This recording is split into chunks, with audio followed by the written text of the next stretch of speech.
Assalamualaikum warahmatullahi wabarakatuh. Waalaikumsalam warahmatullahi wabarakatuh. Selamat pagi para pemirsa sekalian. Pada pagi hari ini kita akan membahas dan mengkaji seputar salah satu mazhab nafsiran, yaitu mazhab tafsir teologi rasional. Ya Mbak Nura, untuk pertanyaan pertama, apakah arti atau apakah yang dimaksud dengan tafsir teologi rasional?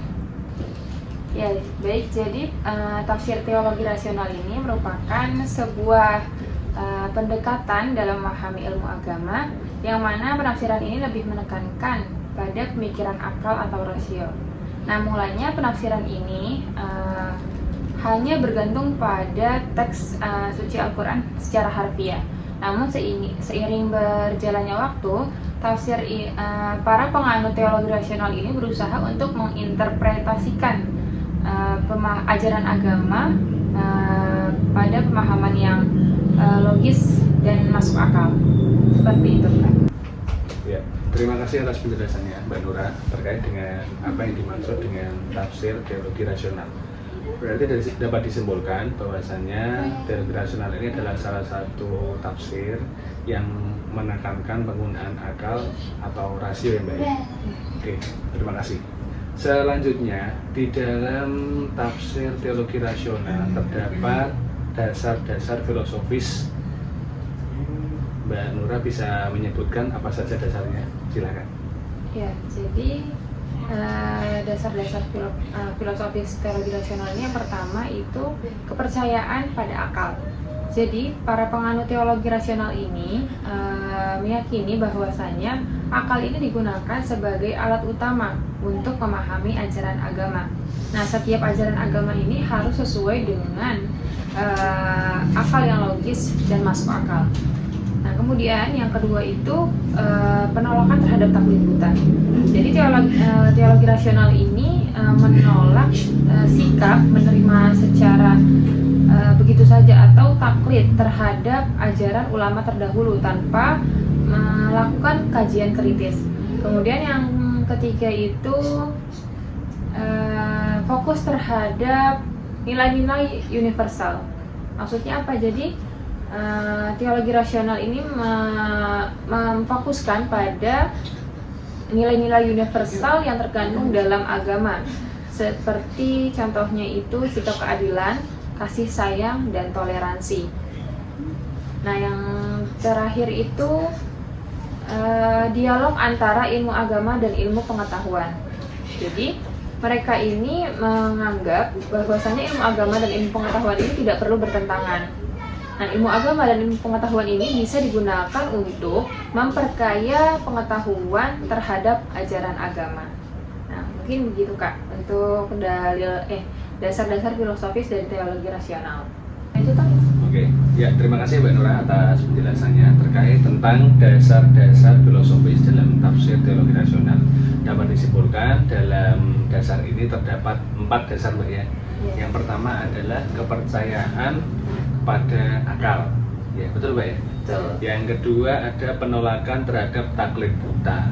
Yang saya ketahui dalam taklid buta ini, saya juga mempelajari nih tentang usulul fiqh. Di usulul fiqh itu ada 3 macam. Istilahnya bagaimana kita untuk menemukan suatu hukum. Di situ ada namanya mujtahid, ada namanya ittiba dan taklid. Nah, yang mujtahid ini adalah yang berusaha menggali atau mengkaji. Yang mutabi ini mereka mengikuti tapi tahu apa yang mereka ikuti. Nah, yang taklid ini adalah sesuatu hal yang hanya mengikuti saja, jadi belum tahu apa yang dia ketahui, apa yang dia kaji, belum tahu, ya pokoknya saya ikut aja, manut aja. Nah, itu terkait dengan aja tapi nggak tahu ini. Nah, betul, itu namanya taklid. Yang ketiga ada lagi dialog antar agama dan ilmu pengetahuan. Jadi kita ketahui bahwasanya agama dan ilmu pengetahuan ini sangat berkesinambungan ya, mempunyai korelasi. Dan yang keempat, fokus pada nilai-nilai universal. Nah, seperti yang di Indonesia ini, sebagai masyarakat atau bangsa yang majemuk, kita mempunyai banyak agama. Nah, pada nilai universal ini adalah salah satunya adalah nilai kasih sayang, nilai toleransi, dan nilai-nilai lain yang bagaimana masyarakat Indonesia ini bisa damai secara sosial karena mereka mempunyai nilai-nilai universal dan menjunjung tinggi namanya toleransi. Ya, terima kasih dalam penjelasan dasar-dasar filosofis. Ya, selanjutnya Mbak Nura, siapakah tokoh yang berpengaruh nih dalam teologi nasional atau tokoh yang mengembangkan, yang memviralkan teologi rasional? Ya, silakan bisa dijawab. Jadi ada beberapa tokoh ya. Yang pertama itu mungkin yang sangat familiar itu ada Muhammad Abduh. Nah, beliau ini merupakan salah satu tokoh pembaharu Islam yang sangat berpengaruh dalam pengembangan teologi rasional. Nah, beliau ini menekankan pada penggunaan akal dalam memahami ajaran agama. Nah, kemudian yang selanjutnya itu ada Harun Nasution.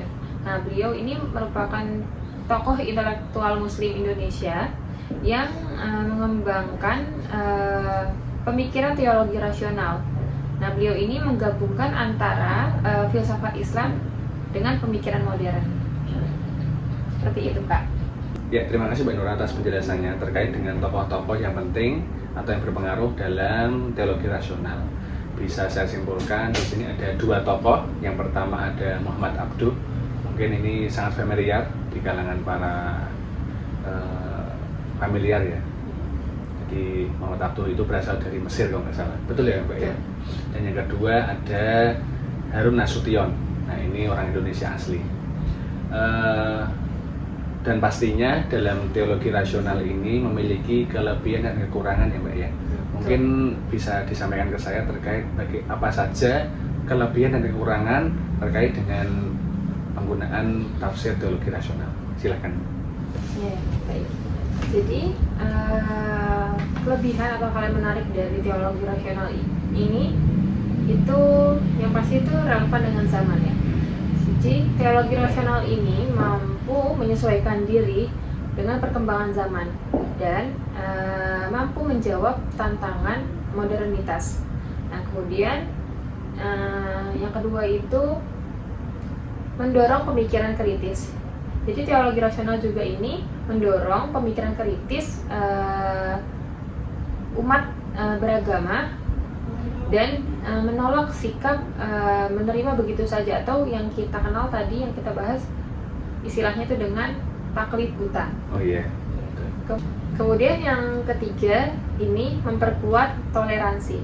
Jadi teologi rasional ini dapat memperkuat semangat toleransi antara umat beragama. Kemudian selanjutnya itu tadi kekurangan ya Kak ya? Iya, kekurangannya. Jadi kekurangan dari teologi rasional ini itu yang pertama itu terlalu rasional. Maksudnya apa? Terkadang pemahaman yang sangat menekankan pada akal ini dapat mengabaikan aspek-aspek spiritual dalam agama itu sendiri. Betul. Nah, kemudian yang kedua itu rentan terhadap interpretasi atau pemahaman yang berbeda-beda. Nah, karena teologi rasional ini lebih menekankan pada penggunaan akal, nah sangat mungkin sekali melahirkan pemikiran-pemikiran atau pemahaman yang berbeda-beda dari para mufasir itu sendiri. Seperti itu Kak. Ya, terima kasih Mbak Nura atas penjelasannya.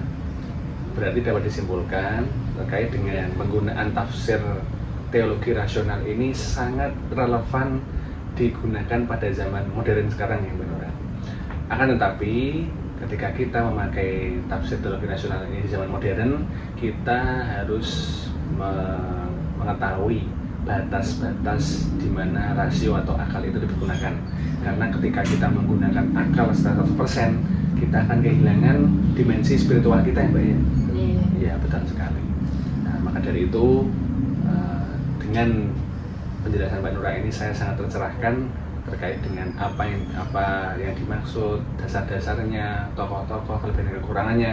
Ya, semoga ini menjadi ilmu bagi kita semuanya. Terima kasih atas penjelasannya. Cukup sekian dari kami, saya dan Mbak Nura mohon izin undur diri.